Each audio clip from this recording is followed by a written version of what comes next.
Well, fellow Gothamites, it's been a long time since Gotham's been on TV in the UK, but after last night with the double feature episode, I'm covering the second half because I've already seen the first part of the feature, so we're going to get into what a little bird told him. I really dug the pacing and the writing, and with the way that Jim Gordon forced his way back onto the force from being an officer in Arkham Asylum against Commissioner Loeb's wishes.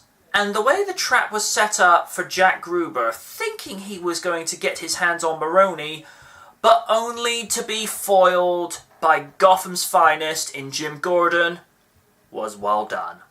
The double twist with Falcone finding out the truth about Liza being the mole planted by Fish Mooney was just a gripping performance, seeing the anger and the anguish of having this man's emotions toyed with.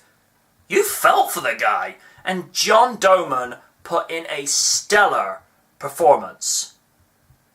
Seriously, people, give this guy an Emmy. He deserves it. Mackenzie, as ever, knocks it out of the park as the badass and uncompromising Detective James Gordon with the will to win and to save his career. Donald Lagg is hilarious once more as Harvey Bullock as the comic to Jim Gordon's straight man. His facial expressions are something to behold when he sees Gordon squaring off with Commissioner Loeb, thinking, please don't do something stupid, please don't do something stupid, please don't do something stupid. That kind of look is like,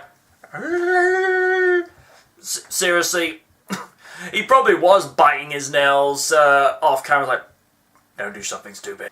As mentioned in the writing segment, John Doman put in a stellar performance that just stole the show this week.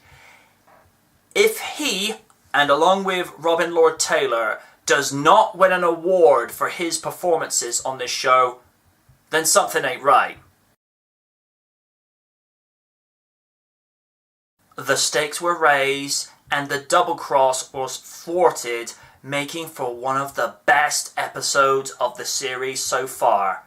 Gothamites, our show is back.